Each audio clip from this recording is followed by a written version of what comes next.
Zee 24 तास एक पाऊल पुढे। नमस्कार, मी अमोल जोशी। रोखठोक मध्ये आपलं स्वागत। 5 महानगरपालिकांचे निकाल आज जाहीर झालेले आहेत। मात्र 5 महानगरपालिकांच्या निकालांची दिसणारी आकडेवारी हे हिमनगाचं केवळ एक टोक आहे। या हिमनगाखाली दडलेल्या आहेत अनेक राजकीय हालचाली, अनेक शहकाटछाहाचं राजकारण आणि त्याचबरोबर गटातटांचंही राजकारण। हिमनगाखाली दडलेल्या या निकालांच्या आकड्याखाली दडलेल्या या ज्या सगळ्या गोष्टी आहेत, या गोष्टींचा वेध आपण घेणार आहोत आणि या निकालामागे नेमकं दडलंय काय, या निकालाचा अर्थ काय, या सगळ्याविषयी आज आपण चर्चा करणार आहोत आजच्या विशेष कार्यक्रमामध्ये।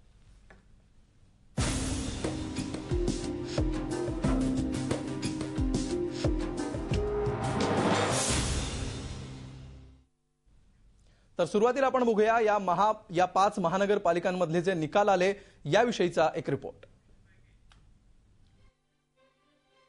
लातूरमध्ये काँग्रेस कार्यकर्त्यांचा हा जल्लोष पाहिल्यावर 5 महापालिका निवडणुकीतल्या निकालांचा अंदाज येतो। लातूरमध्ये काँग्रेसनं अर्धशतकी मजल मारत राष्ट्रवादीसह सगळ्याच विरोधकांना मागे सारलं। केंद्रीय मंत्री विलासराव देशमुख यांच्यावर अनेक आरोप होत असताना लातूरकरांनी काँग्रेसलाच कौल दिला। लातूरच्या मतदारांनी जो कौल आहे तो दिलेला आहे आणि तो कौल बोलका आहे, तेव्हा हा कौल त्यांनी मान्य करत यापुढं अशा पद्धतीचं राजकारण इथं होऊ नये अशी अपेक्षा आहे। 5ही महापालिकांच्या निवडणुकीत सेना भाजपच्या पदरात फारसं काही पडलं नाही। भाजप प्रदेशाध्यक्ष सुधीर मुनगंटीवारांना त्यांच्या होम पिचवर अर्थात चंद्रपूरमध्येच धोबी पछाड दिली। सर्वाधिक जागा जिंकल्यानं साहजिकच काँग्रेस नेत्यांचा उत्साह वाढलाय। भारतीय जनता पार्टी शिवसेना ही एकत्रित लढगी असती तर कदाचित आम्ही स्पष्ट बहुमतात आलो असतो, पण काही कार्यकर्त्यांच्या आग्रहामुळे आम्ही तिथे एकत्रित येऊ शकलो नाही। पण महापौर बनवण्यामध्ये भारतीय जनता पार्टी शिवसेना एकत्र येऊन आम्ही अपक्षाच्या मदतीतून निश्चितपणे तिथं महापौर करू। काँग्रेस पक्षाला जे यश त्या ठिकाणी मिळालं त्याबद्दल मी सर्वप्रथम या 5ही महानगरपालिकेमधल्या मतदारांचे मनापासून आभार प्रदेश काँग्रेस कमिटीच्या वतीने व्यक्त करतो आणि त्यामध्येही लातूरचा विजय हा नेत्रदीपक अशा प्रकारचा आमचा विजय आहे। महिन्याभरापूर्वी 10 महापालिकांच्या निवडणुकांमध्ये काँग्रेसला मुस्लिम मतदारांनी म्हणावी तितकी साथ दिली नव्हती, पण यावेळी मालेगाव आणि भिवंडीत मतदारांनी काँग्रेसला हात दिला। या महापालिका निवडणुकांमध्ये राष्ट्रवादीला माफक यश मिळालं। परभणीत सर्वाधिक जागा जिंकल्यानं तिथला पहिला महापौर राष्ट्रवादीचाच होईल हे स्पष्ट झालंय।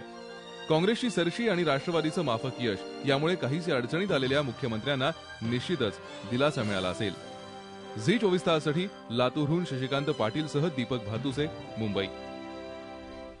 आणि या विषयावर चर्चा करण्यासाठी आपल्या सोबत आहेत, आपल्या स्टुडिओमध्ये आहेत खासदार आणि काँग्रेसचे प्रवक्ते हुसेन दलवाई, त्याचसोबत शिवसेनेचे उपनेते अरविंद सावंत, भाजपचे नेते आशिष शेलार।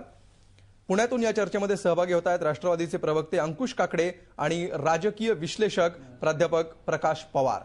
आपण चर्चेला सुरुवात करूया हुसेन दलवाई यांच्यापासून, कारण काँग्रेसने या निवडणुकीमध्ये बाजी मारलेली आहे। 4 ठिकाणी काँग्रेस हा केवळ सर्वात मोठा पक्ष राहिला असं नाही तर काँग्रेसच्या जागा सुद्धा सगळ्या ठिकाणी वाढलेल्या आहेत। हुसेन जी, आम्हाला सांगा, काँग्रेसच्या या यशाचं रहस्य काय, गमक काय?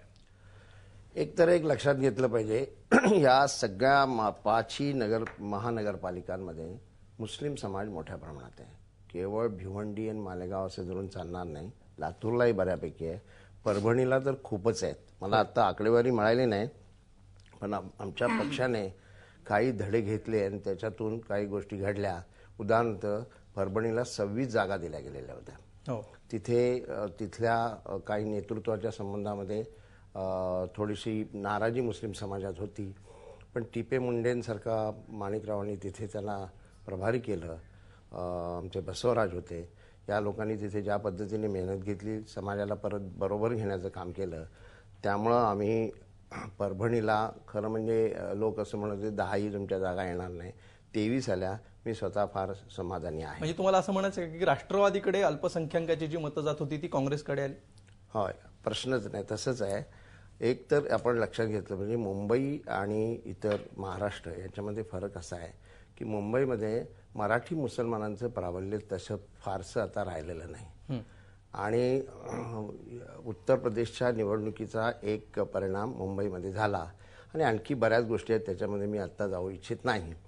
पण मुंबईमध्ये एक धास्ती अशी एक निर्माण झालेली होती.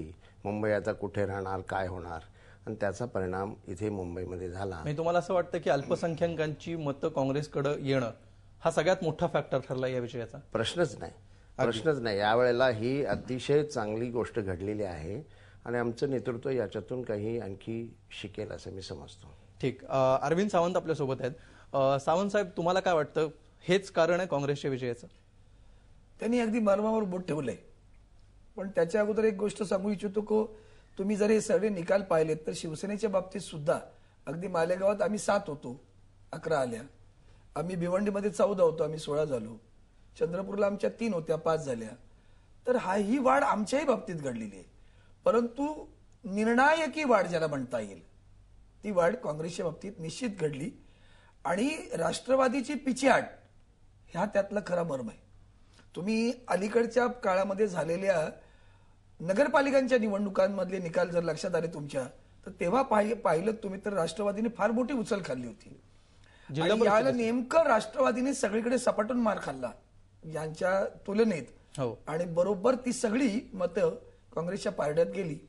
आणि हे सत्य त्यांनी आणखीन स्पष्टपणे सांगितले, त्याला त्यांचं मी स्वागत करतो की हे सगळे मुस्लिम बहुल बऱ्यापैकी मतदार.